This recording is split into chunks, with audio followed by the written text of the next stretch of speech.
சுமார் 100 ஆண்டுகளுக்கு முன்பு சென்னையில் வாழ்ந்த சலவை தொழிலாளர்களுக்காக ஆங்கிலேயர்களால் உருவாக்கப்பட்ட டோபி கானா பகுதியில்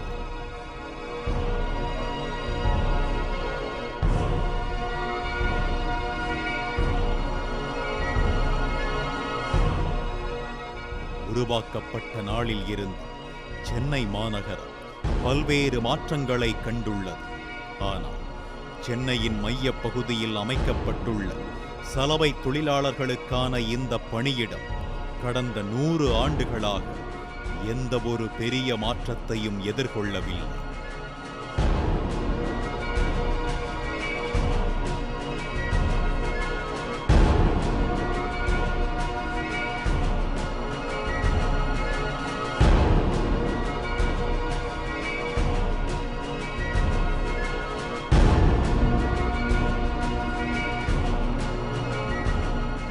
இங்கு வாழும் உழைக்கும் மக்களின் வாழ்க்கையும் வாழ்க்கை சூழலும் பணி செய்யும் விதமும் ஆங்கிலேயர்களின் ஆட்சி காலத்தில் எப்படி இருந்ததோ ஏறக்குறைய இன்றும் அதே நிலையில்தான் உள்ளது என்றபோது பல தலைமுறையாக இவர்கள்தான் சென்னை நகரில் பலர் பழிச்சென்று ஆடை உடுத்த ஒவ்வொரு நாளும் உழைக்கும் சமூகம்.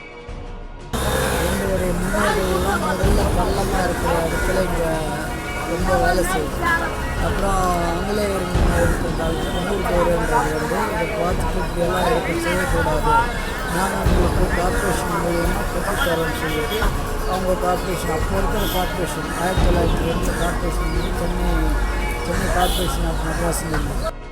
இவர்களது வாழ்க்கை மாற்றம் குறித்து இன்றைய நமது பிரார்த்தனை.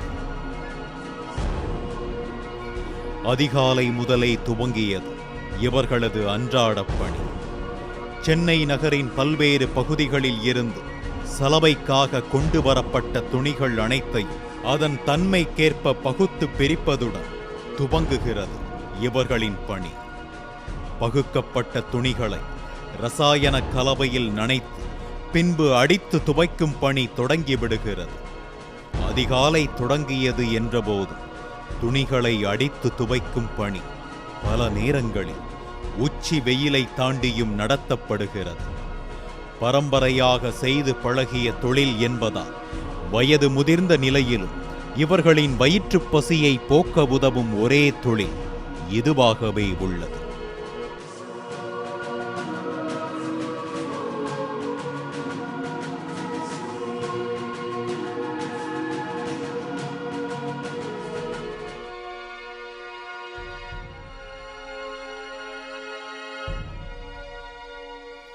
வெயில் கொடுமையை விட பசி கொடுமையின் வீரியம் அதிகம் என்பதால் வெயிலை பொருட்படுத்தாமல் வயது முதிர்ந்தவர்கள் கூட இங்கே உழைத்து வருகின்றனர்.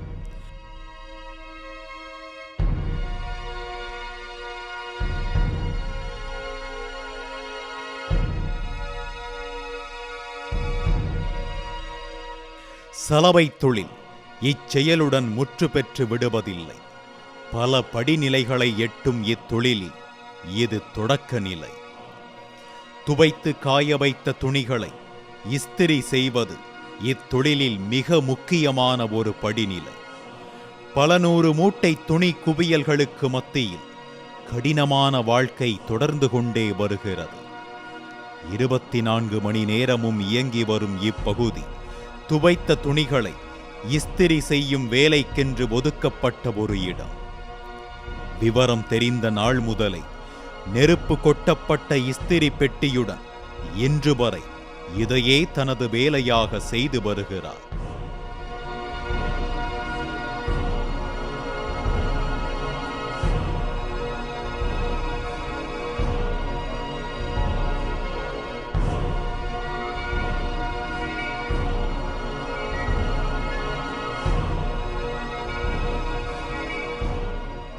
இவர் மட்டுமல்ல இந்த பகுதியில் வாழும் சுமார் 2000த்திற்கும் அதிகமான விளிம்பு நிலை மனிதர்களின் வாழ்க்கை துணிகளுக்குள்ளேயே மூழ்கி உள்ளது.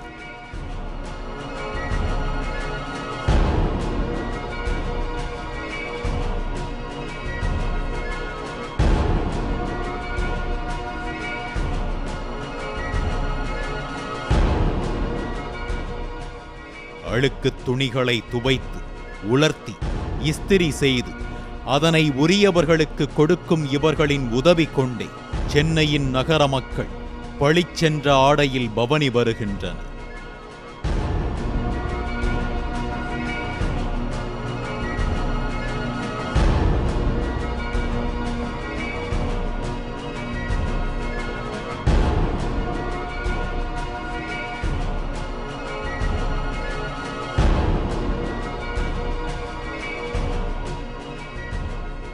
துணிகளுக்கு மத்தியிலேயே பிறந்து அதன் மத்தியிலேயே வளர்ந்து அவற்றுடனேயே வாழும் இவர்களின் வீடுகளும் துணிகளைக் கொண்டுதான் உருவாக்கப்பட்டுள்ளன.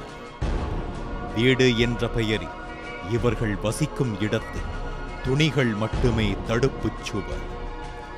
சென்னை மாநகரின் மையப் பகுதியில் இருந்தபோது கூடாரங்களுக்குள்தான் இவர்கள் வாழ்ந்து வருகின்றனர்.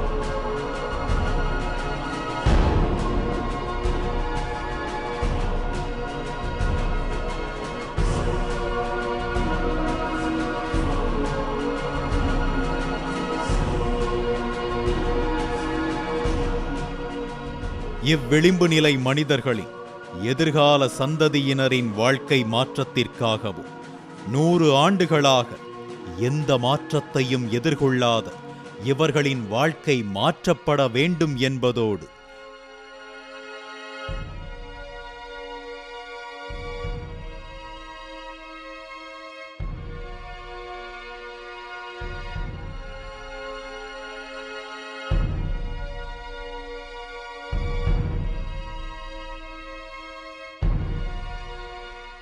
இவர்களின் நிலை உயர்த்தப்பட வேண்டும்.